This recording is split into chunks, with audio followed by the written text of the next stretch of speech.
You know, you talk about light and the importance of it.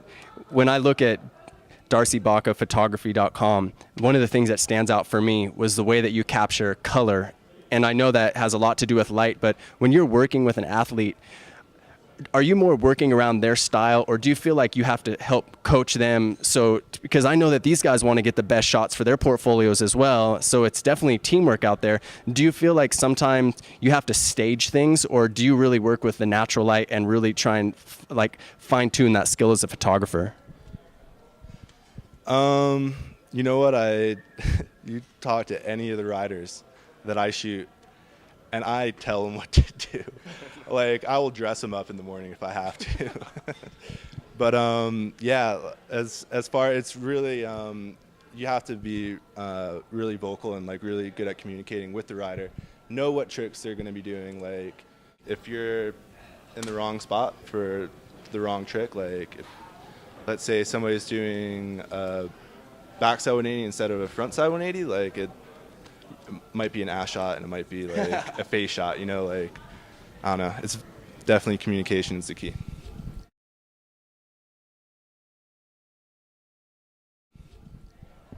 So do you feel like you, as this sort of a director role as a photographer, do you ever get pushback from the riders because they just want to go out there and do their thing? Or do you feel like, for the most part, professional snowboarders and skaters and skiers are on the same page as you, that they know that they're going out there to do a job?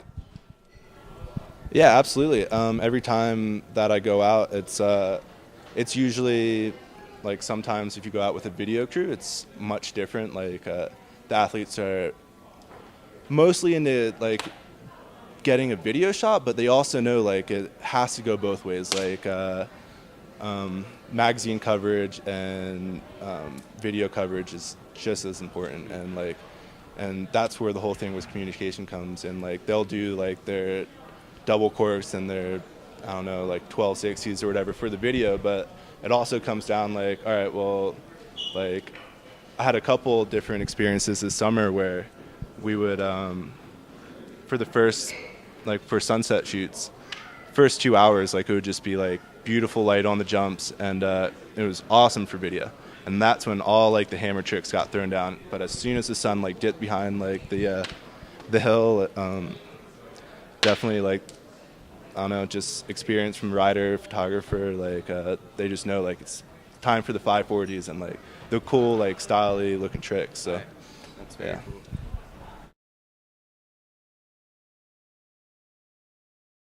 Do you feel like taking it to the next level as a professional photographer, that there are certain avenues that you have to go down? Like, you know, tell the kids out there and everybody that's listening, like, how do you get in Transworld? How do you get in Snowboarder Magazine? I mean, what are the first things that you have to do? And you have to knock on the door of the photo editor? I mean, I think that starting off, like, it's really important to just take as many photographs as you can. Like, go out to your local hill and find, like, the talent out there. Like really try to shoot with, like, the people that are progressing, like, the sport at your mountain, and, like, really making an impact in snowboarding. And, like, as soon as you get into, like, that little group and like, you're shooting, like, all the time with those guys, like, you'll progress your skill as well as they'll be woo raise the roof.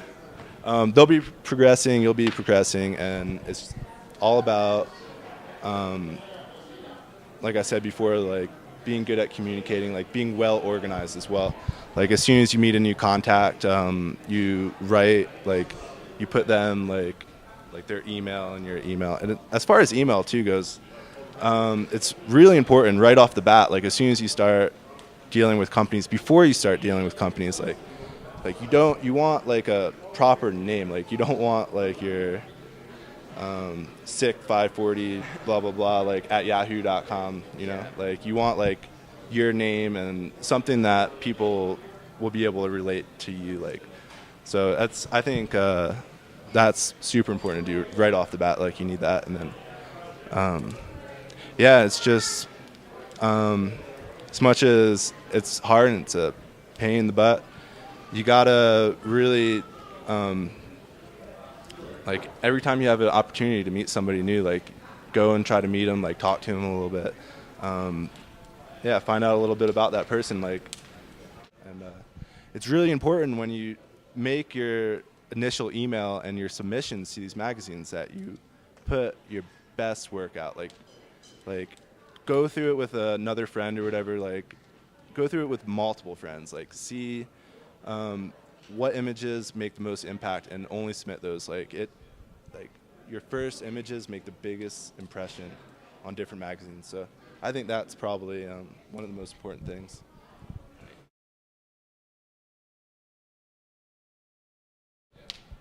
So how stoked were you the first time you saw your stuff on print sitting on a rack and, maybe in the grocery store or wherever you were? I mean, did you go out that day or did somebody call you up and say, dude, you're in? I mean, how stoked? What was that feeling like? Dude, it's the best feeling in the world. The first time, it's like the first time in anything. You know what I mean? So, yeah, I don't know. And a lot of times you'll the photo editors will send you a stack of magazines before the issues even come out, so you get it like a little sneak peek. But yeah, it's definitely a really rewarding experience. Like every time, I'm pretty stoked. That's cool. That's cool.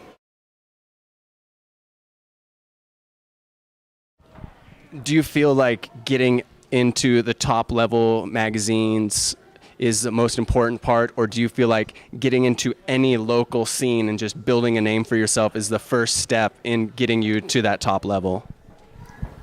Yeah, local scene. Like, I started at Timberline. Like, I've been working with Timberline for the last couple of years, and that was like my biggest foot in the door. Like, knowing these guys up here, like working with the marketing, and then from that it went to working with Wendell's, and then from that, Wendell's was such a huge avenue for me. Like, you meet everybody up here. Like, during the summertime, it's awesome. And yeah. And as far as magazines go, like, I think as soon as you start like getting your foot in the door, you can't just